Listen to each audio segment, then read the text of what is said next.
Le président a donné la possibilité à 47 diocèses d'avoir $1 million chacun, chaque diocèse, pour des œuvres caritatives, pour le développement.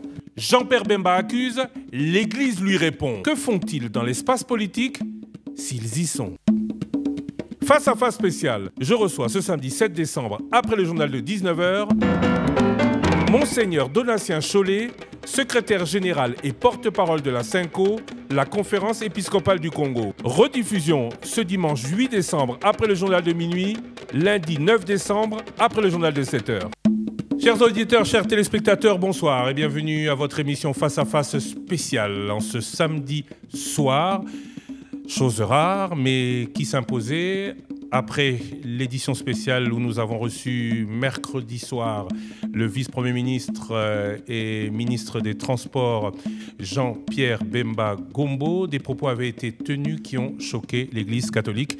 L'Église catholique qui, par la voix du secrétaire général de la Conférence épiscopale nationale du Congo, la CENCO, Monseigneur Donatien Chollet, a tenu à faire la mise au point suivante. Monseigneur Chollet, bonsoir. Bonsoir. Merci d'être venu. Alors, on commence par la mise au point. Qu'est-ce qui vous a gêné dans les propos de Jean-Pierre Bemba? Je commencerai d'abord par vous remercier de nous donner cette opportunité de répondre à des propos qui ont vraiment dérangé, des propos teintés de méchanceté et d'une ingratitude gratuite. Des propos truffés de contre-vérités qu'en tant que secrétaire général de la CENCO, je ne peux pas laisser consommer par la population, surtout pas par nos fidèles que nous aimons tant et pour qui nous nous sacrifions. Donc, vous avez bien écouté le vice-premier ministre, ministre des Transports. Il nous a accusés de plusieurs choses. Il nous a accusés d'être des politiciens en robe. Il nous a accusés d'avoir abusé de la générosité du chef de l'État qui a donné, selon lui, $1 million à chaque diocèse. Et il s'est posé la question ironique, qu'est-ce qu'on en a fait? Insinuant qu'on n'a pas fait, c'est pourquoi on a reçu l'argent. Il a accusé l'Église d'être ingrate. Selon lui, c'est seulement à Isiro que la CENCO, par son président, a remercié pour lui au moins une fois. Il a accusé l'Église de ne pas faire ce qu'il devrait faire, particulièrement en ces temps où on est en guerre, c'est-à-dire en tant qu'homme de Dieu, réunir les uns les autres autour du chef de l'État. Il nous a accusés de manipuler la jeunesse. Il nous a accusés de menacer la paix. Et tout cela, il n'y a rien de vrai. Et je suis venu justement pour y répondre. Alors, commençons par... je ne sais pas si on doit parler de politiciens en robe. Ouais. Politiciens en robe, le pape récemment, je vous avais reçu il y a quelques mois, vous en avez même souri, avait demandé aux évêques d'être plus dans la foi que dans le matériel. Ouais. N'était-ce pas dû au fait que l'Église semblait trop s'impliquer dans la chose politique plutôt que dans la foi de ses fidèles? Oui, je crois qu'à cette occasion, je vous ai aussi rappelé que le même pape, pendant ce même voyage, il a pris un modèle, l'ex-excellence Monseigneur Muziriwa et le cardinal Monsengo, dont on connaît l'impact de sa pastorale en politique. C'est vrai, à entendre le vice-premier ministre Jean-Pierre Bemba, en parlant des politiciens souterrains, il insinue qu'on s'implique trop dans la chose politique. C'est l'occasion pour moi de rappeler ce que j'ai toujours dit. L'Église, la CENCO, les évêques, les prêtres, nous n'avons aucune intention de faire la politique. Ceux qui font la politique, c'est pour diriger, c'est pour briguer les responsabilités. Nous sommes là comme des pasteurs qui veillent sur le bien-être de leurs brebis. Et les mêmes brebis sont les citoyens dont la vie dépend de la gouvernance du pays. Si le pays est bien gouverné, si la population qui constitue nos brebis vive dignement, on ne verrait pas l'Église s'intéresser dans les questions politiques. Comme l'a dit autrefois le pape Benoît, l'Église ne peut pas se taire là où la population souffre. Donc, on est là comme des pasteurs. Si dans notre mise au point, j'ai fait allusion à la visite à La Haye, il y a naturellement d'abord le cardinal qui est allé même témoigner, mais je suis allé moi aussi, mais il ne dira pas que je suis allé le visiter comme politicien. Si c'était comme politicien, j'amènerais les caméras, j'en ferais la publicité. Justement, à ce propos, comme nous avons lancé l'Église, Jean-Pierre Bemba nous a joint. Il a dit ceci: l'Église ne m'a jamais rendu visite à la prison de La Haye. J'ai rencontré le cardinal Mbongo la première fois, c'était chez lui à la maison en 2018. À sa sortie de prison, je n'ai reçu aucune visite ni soutien de l'Église, rien du tout. Non, si c'est lui qui a dit, il a menti. La preuve, c'est son Excellence, la ministre Bazaïba, à qui j'ai demandé service. Je suis allé, je peux même vous décrire la cellule dans laquelle il était, combien de barrières on a traversées. S'il ne reconnaît pas ça, alors il y a quelque chose qui ne va pas. Quelque chose qui ne va pas. Son Excellence F. Bazaïba est là. Nous sommes allés avec elle. Non. Alors donc, là, vous confirmez que vous y étiez? Non, je ne comprends pas qu'ils disent qu'on ne lui a jamais rendu visite. D'accord. Vous parlez politique, vous dites que vous ne vous impliquez pas à la politique, mais récemment, aux États généraux de la justice, vous avez été clair sur le sujet de la Constitution. Je vous cite: ça serait irresponsable d'aller dans le sens du changement de la Constitution. La Constitution que nous avons est un pacte républicain qui a résolu un grand problème de sécurité dans notre pays. Vous parlez au nom de la CENCO. Ouais. Pourtant, l'Église catholique avait appelé à voter non l'actuelle Constitution de 2005. Écoutez, d'abord, l'Église catholique n'est pas contre les principes de réviser la Constitution, n'est pas contre le principe de réfléchir sur la Constitution. Pour l'Église catholique, c'est d'abord question d'opportunité. Évidemment, en ce moment-là, l'Église avait des raisons pour émettre ses réserves. Encore comme aujourd'hui, c'est son opinion. C'est son opinion. Mais les circonstances aujourd'hui sont telles que l'Église ne peut pas encourager ça. L'Église se dit que les gens ne peuvent pas réfléchir à tous les problèmes. On a parlé, Jean-Pierre Bemba a parlé de 4 articles qu'il faut changer. Beaucoup de gens se plaignent du fonctionnement des provinces, de la double nationalité, de beaucoup de problèmes qui pourraient être un frein. Vous dites on ne change pas la Constitution, mais on ne peut même pas y réfléchir. Non, non, c'est le contraire de ce Parce que le président a dit... C'est le contraire de ce que je viens. Je vous dis, le même président, quand on l'a vu, il nous a d'ailleurs apaisés. Il dit que ce n'était pas quelque chose de pressant. Et il avait raison de le dire par rapport à l'environnement actuel. Il a même dit que c'est quelque chose qu'on ne pouvait pas, dont lui ne prendrait pas la responsabilité, considérant la situation économique aujourd'hui, et qu'on ne prendrait pas la responsabilité d'aller dans la direction, d'orienter les choses dans la direction du référendum, parce que qui dit référendum, dit élection, qui dit élection, dit beaucoup d'argent. C'est lui qui l'a dit. Je n'étais pas seul, il l'a dit aux évêques que moi j'accompagnais. Oui, mais la révision de la Constitution ne veut pas forcément dire référendum. En 2011, on avait révisé la Constitution sans référendum. C'est-à-dire parce que dans la suite, quelques mois après, il n'exclut pas la possibilité de référendum en disant que c'est la population va trancher. Comment est-ce que la population va trancher sinon à travers un référendum? Par ses élus à l'Assemblée nationale comme en 2011? Écoutez, mais si c'est dans ce sens-là, tant mieux. Mais même alors, par rapport la réflexion, on peut bien la faire. Mais l'opportunité, la situation sécuritaire aujourd'hui, même l'article 218 l'empêche d'ailleurs. Oui. C'est scandaleux qu'une partie du pays est occupée à aller dans ce sens-là. Mais c'est cracher sur ce monde-là. Oui, mais... Il y a quand même des priorités. Oui, mais vous dites que... Mais le principe de réfléchir, l'Église n'est pas contre ça. Vous êtes prêt à participer à cette commission que mettra en place le président de la République, puisque vous dites que le principe de réfléchir, vous l'acceptez? Non, l'Église n'a jamais refusé d'apporter sa contribution là où elle estime apporter une lumière. Ça, c'est réfléchir, c'est une chose. Mais s'engager à réviser ou à changer, c'est autre chose. À réfléchir, oui, mais à s'engager... Et d'ailleurs, les évêques n'attendent pas, le débat est lancé, n'attendent pas cette commission-là pour réfléchir.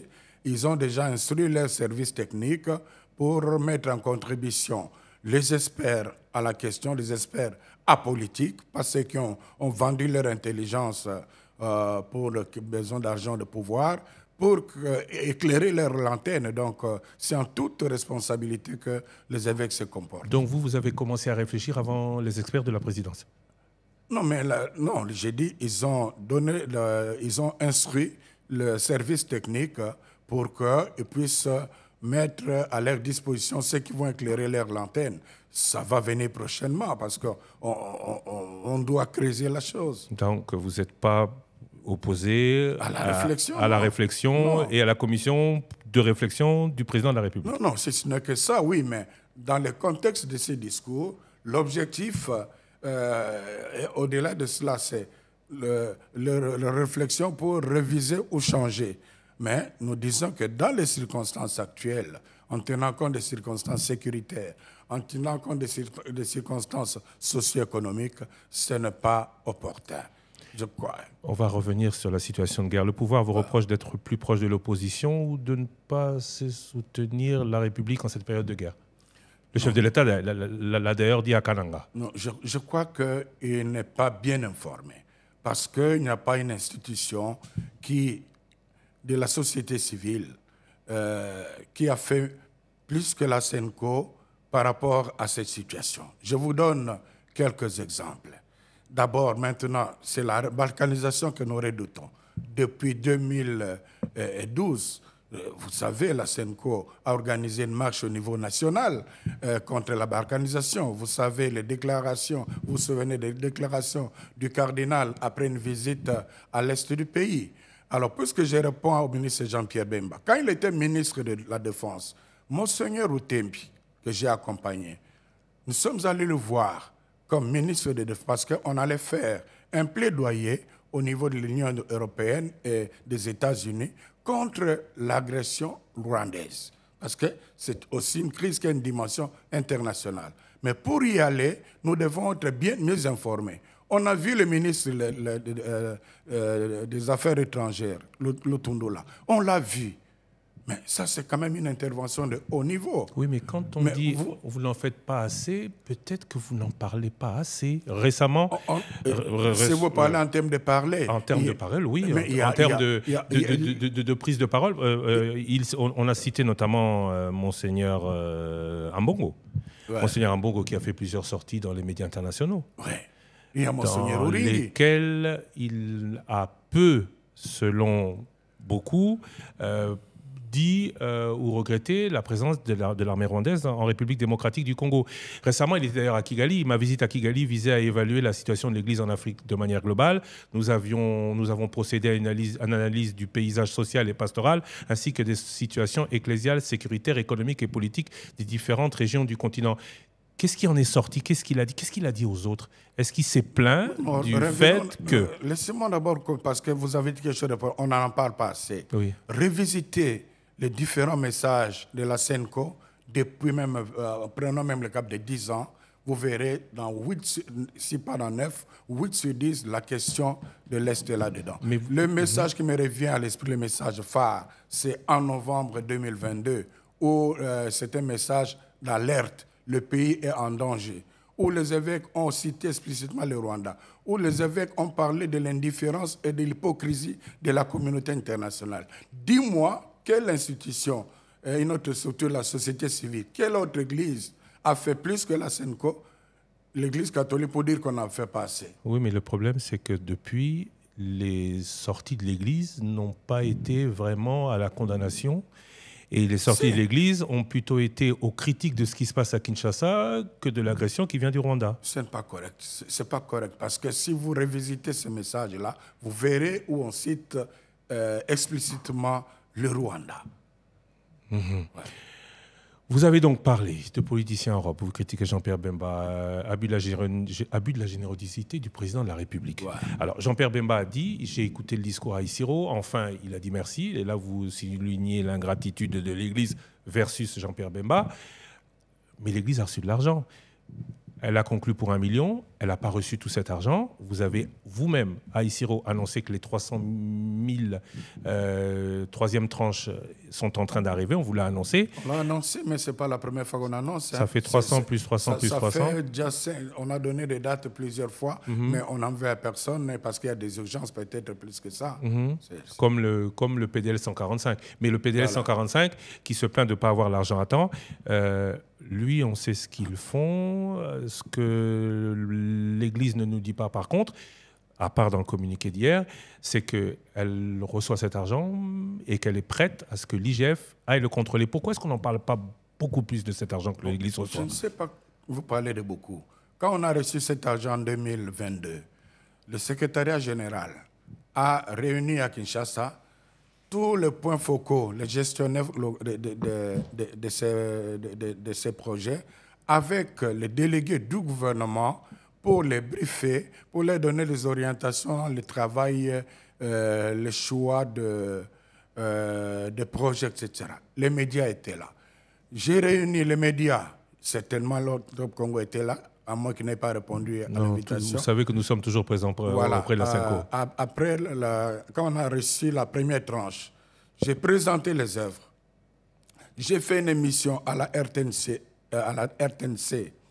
pour présenter la chose. Et j'ai fait une émission avec la presse de la présidence. Je pourrais vous balancer, ils en parlent en termes des œuvres de Fachi, ce qui n'est pas faux, parce que c'est lui l'initiateur, même si c'est l'argent du trésor public. Est-ce qu'on peut faire mieux que ça? D'ailleurs, il y a l'une ou l'autre personne qui a réagi, mais vous devenez maintenant le propagandeur du pouvoir. Non, pour nous, c'est question de loyauté. Alors, dire qu'on n'a pas parlé assez, alors que les médias sont là, je vous donne des indications précises. Donc, mais dans quelques semaines, dans quelques semaines, on sera à près du $1 million reçus. Donc, Jean-Pierre Bemba n'a pas menti sur ça. Écoutez, il a dit qu'on a donné la disponibilité d'avoir $1 million. Et dans ma communication, vous avez vu, il ne s'agit pas de $1 million qu'on a reçu. D'ailleurs, j'ai parlé... Non, 300. Oui, fois 2. D'ailleurs, ça, je corrige maintenant. Ça, c'est le montant contractuel. Mais ce qui est arrivé dans les diocèses avec les transactions bancaires, il y en a qui ont reçu 275, il y en a qui ont reçu 280, 278. Ça dépend d'une banque. Le gouvernement a sorti 300 000. Quoi. Voilà, oui. Le gouvernement a sorti 300 000. Il a payé ça à qui? À la SENCO, à l'Église? À qui est envoyé l'argent? Directement au diocèse. Au compte de chaque diocèse.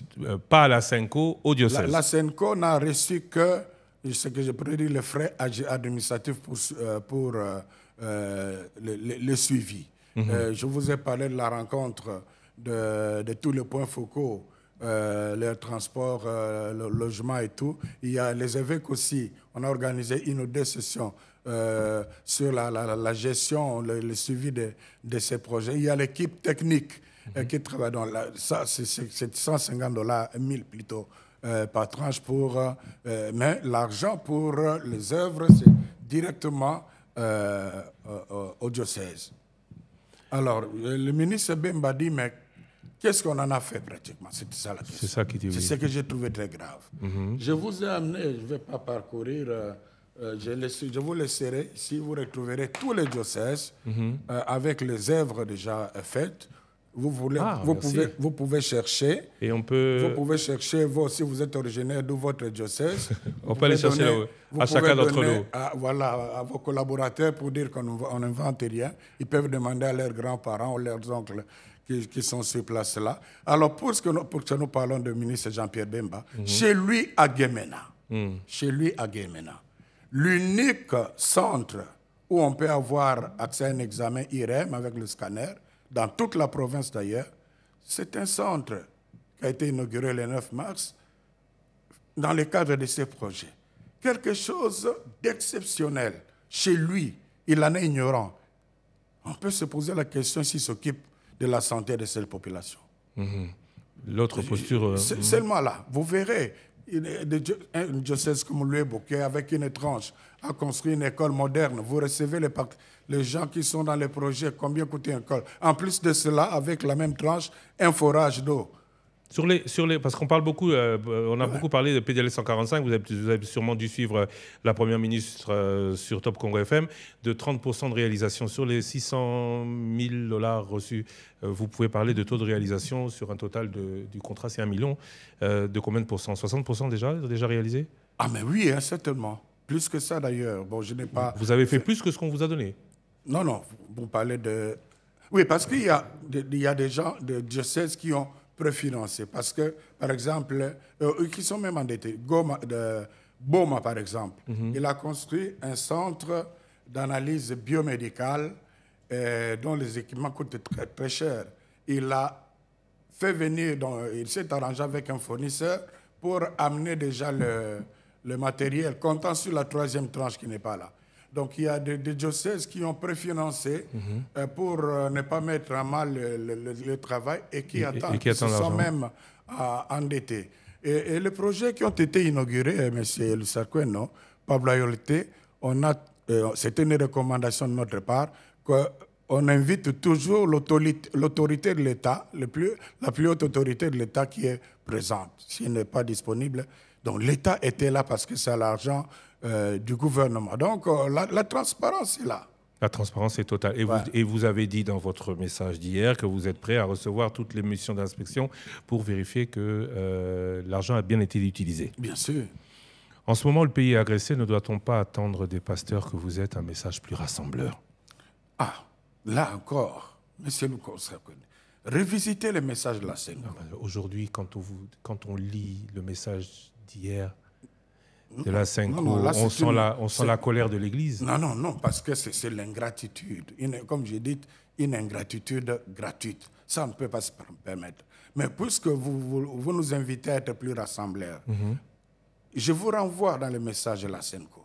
Ces derniers temps, les évêques insistent sur une chose, la nécessité d'être ensemble, de concertation, au-delà des affinités politiques, particulièrement par rapport au défi de l'insécurité à l'Est, pour qu'ensemble, ce n'est pas l'affaire du pouvoir. L'opposition ne doit pas être à l'écart. La société civile ne doit pas être à l'écart. C'est un appel que les évêques ont toujours lancé.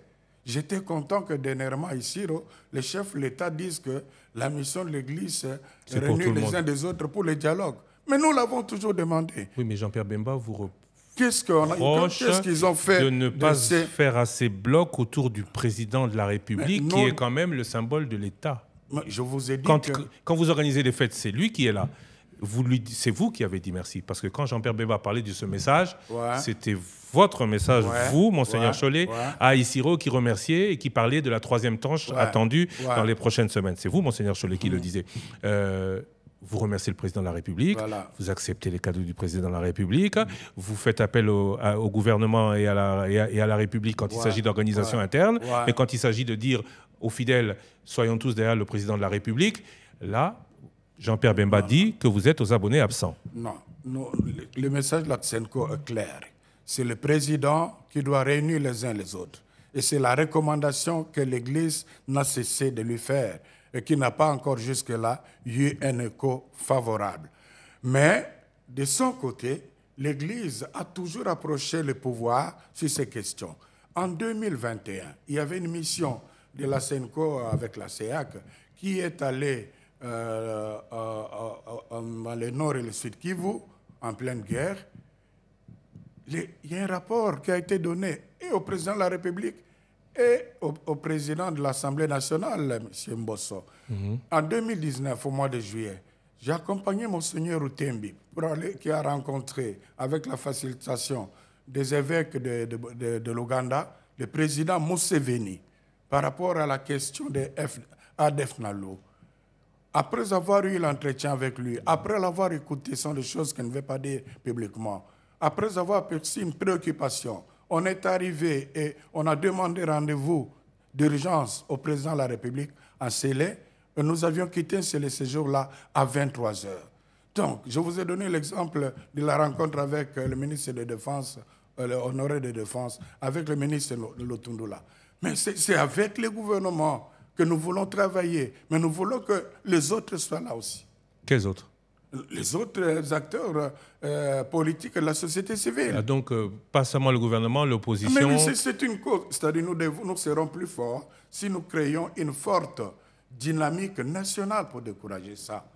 Et fort de ce que le président, la recommandation du président a rassemblé les autres, et c'est d'ailleurs notre mission, c'est aussi, ne soyez pas surpris si on essaie de rencontrer l'un ou l'autre pour les ramener une dynamique comme cette le président. Retour un peu sur les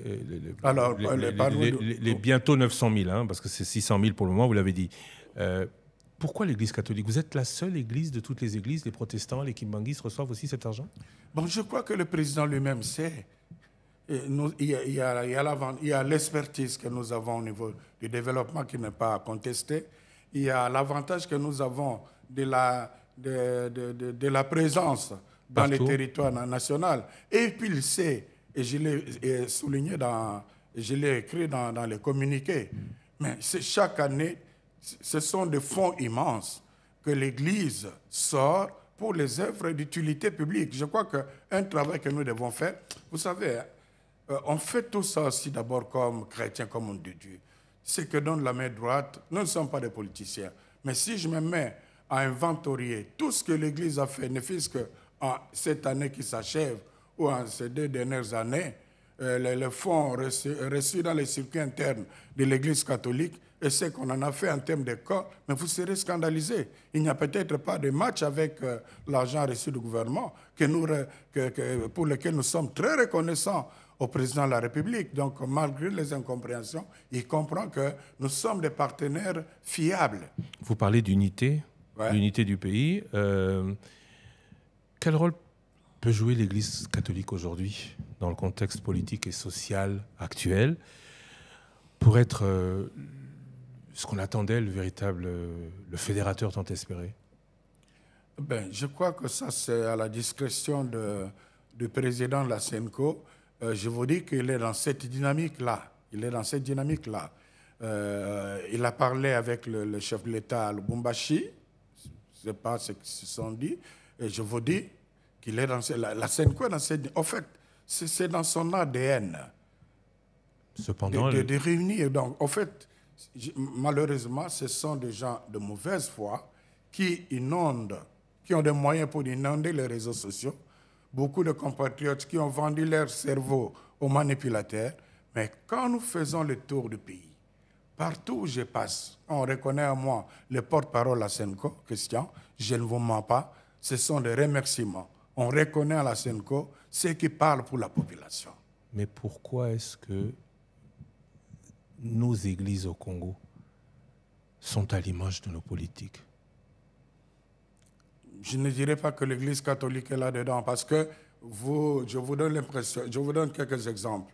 Vous avez suivi, allez vérifier l'argent sorti dans le cadre de réalisation des projets, comparé, chez nous, les forages n'ont jamais dépensé 30 000 $, c'est autour de 20 000 et quelques.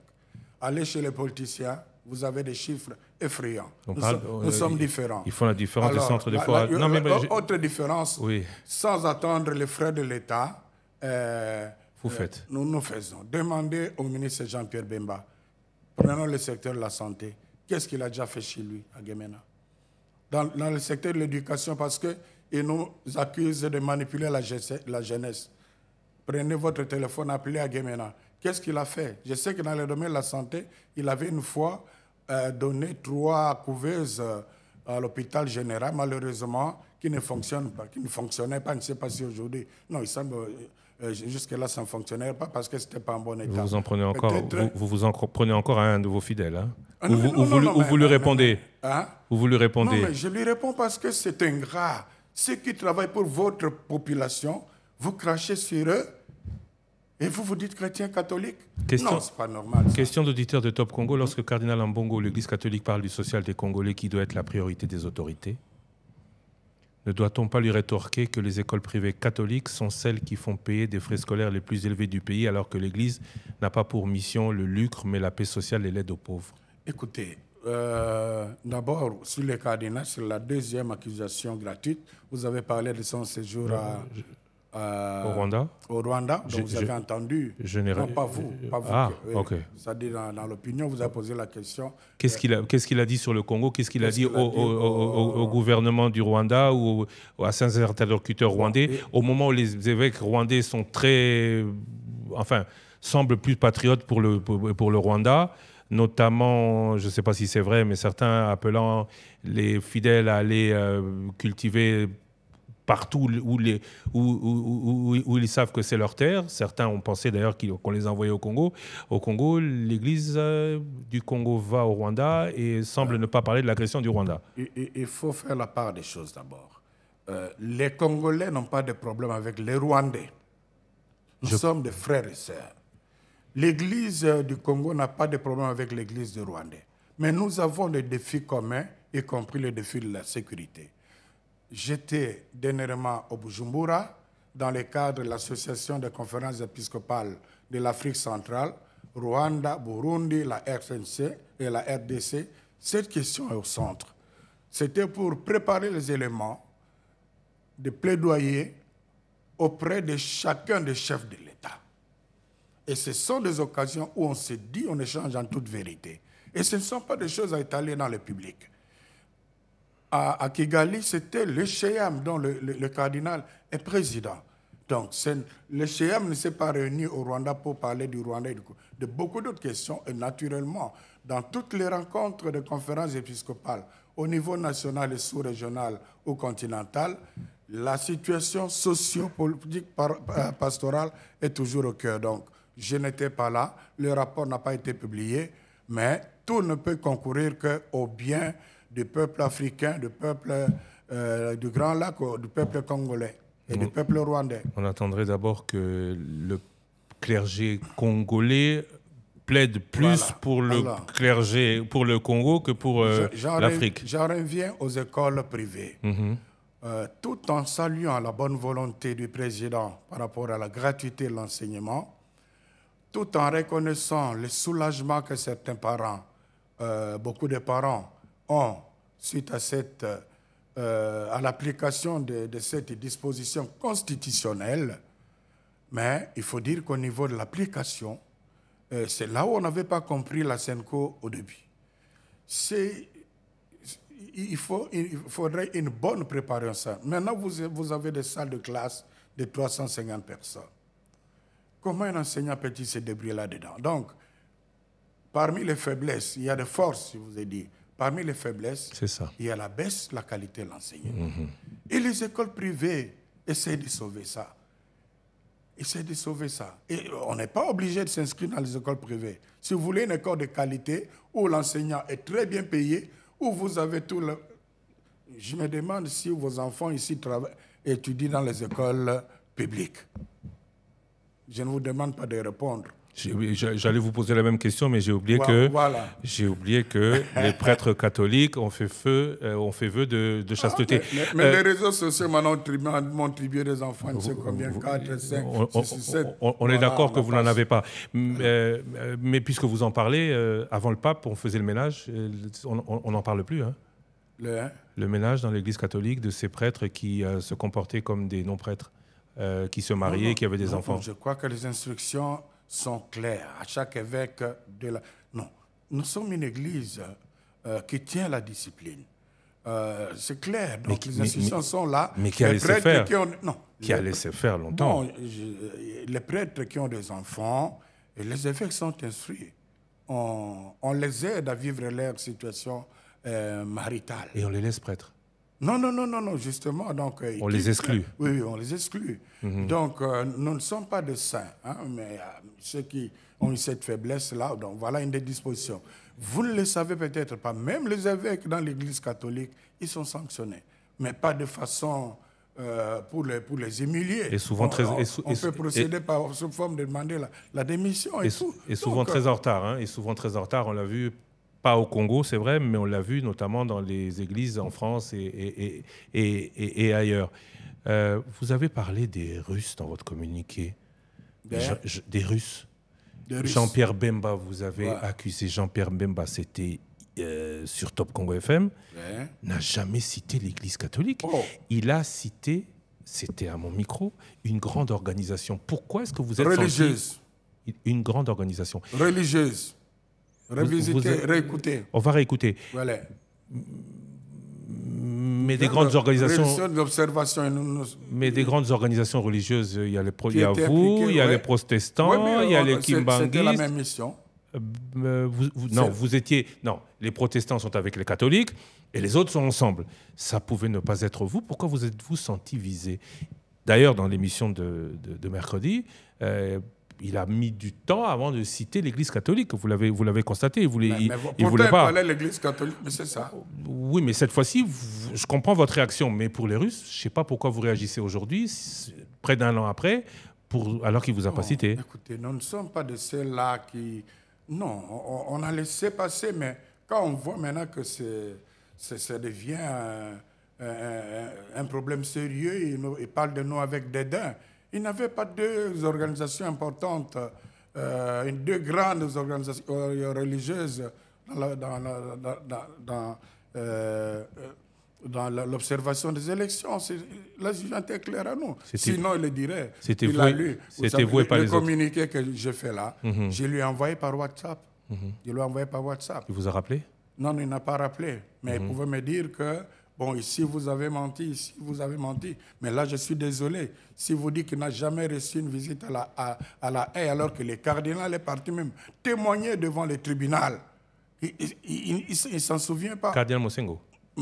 Ambongo, devant les juges, et qu'ils vous écrivent que... En tout cas, la réponse qu'on a eue, l'Église ne m'a pas dit de me calmer. Il a menti. Lors de la guerre, il n'a pas de contact avec l'Église. Moi, je vous ai donné un témoin, la ministre F. Bazaïba. On vérifiera. Merci beaucoup. Si je vérifie mon agenda, je vous dirai même la date. Merci beaucoup, Monseigneur Ambongo. Monseigneur Cholet. Monseigneur... Oh, pardon. Excusez-moi. Alors, est-ce qu'on ne doit pas dire aujourd'hui qu'on a la majorité, l'opposition et l'Église catholique? Je ne vois pas pourquoi... Dans la classe politique. Dans la classe politique, non. Non, nous veillons sur la bonne gouvernance du pays. Comme je vous ai dit, le pouvoir, la majorité dirige. L'opposition veut diriger, mais la CNCO ne veut pas diriger. Voilà, donc nous ne pouvons pas être classés par ceux qui veulent avoir des postes politiques. Mais la CNCO se détermine souvent en opposition de la majorité, quitte même demain, quand la majorité passe à l'opposition, à rallier cette majorité d'hier, oubliant ce qu'elle a fait hier ou ce qu'elle fera demain. L'Église catholique prendrait plaisir d'être systématiquement dans l'opposition pour faire mal. Mais je vous ai donné là nous avons un exemple de collaboration avec la majorité, non avec le pouvoir. Alors, je vous pose la question. Si un opposant avait des moyens qui donnaient à l'Église catholique pour faire la même chose... Ce n'est pas déjà le cas? Ce n'est pas déjà le cas? Il n'y a pas d'opposants qui donnent des moyens à l'Église? Je parle de façon... Oui, mais je parle aussi de façon... Il n'y a pas d'opposants qui donnent des moyens à l'Église pour faire quelques œuvres? Oui, mais il y a...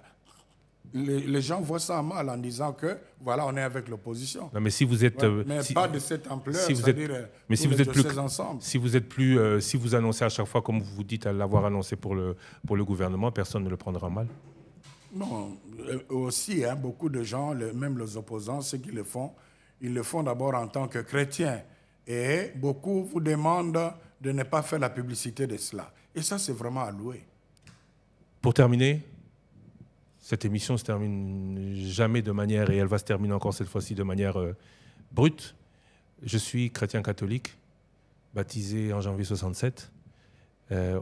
Je vous avais dit la fois dernière une expression qui vous avait fait rire, ne regarde pas nos péchés, mais la foi de ton Église. Qu'est-ce que mon Église me dit aujourd'hui si je doute par rapport à des dirigeants que je vois s'opposer aux politiques, que je pourrais aimer ou ne pas aimer, nous divisant aussi sur nos convictions politiques. Quel est le message d'unité que mon Église, l'Église de Rome, pourrait lancer pour terminer cette émission? La parole de Dieu, l'Évangile, nous demande de combattre les péchés, mais d'aimer les pécheurs. De combattre le mal, mais d'aimer ceux qui nous font le mal. Donc, le message que je donnerai par rapport à votre question, c'est que, qu'on soit dans l'opposition ou dans la majorité, nous sommes tous des frères et des sœurs. Et chacun doit assumer son rôle. La majorité doit faire ce que la nation attend d'elle pour le bien-être de la population. L'opposition doit faire ce que la population attend d'elle pour aider la majorité à bien gouverner. La société civile que nous sommes, nous devons faire ce qui nous revient pour pousser le gouvernant à s'occuper de la population. Mais tout en ayant de différentes convictions, nous pouvons œuvrer ensemble pour le bien de la population. Et l'exemple est là. Et dans tous les cas, qu'on soit de l'opposition, de la majorité, de la société civile, nous sommes tous frères, n'est-ce pas? Nous sommes tous frères, exactement. Et vous retrouvez les catholiques dans toutes ces catégories-là. Et ce sont nos fidèles.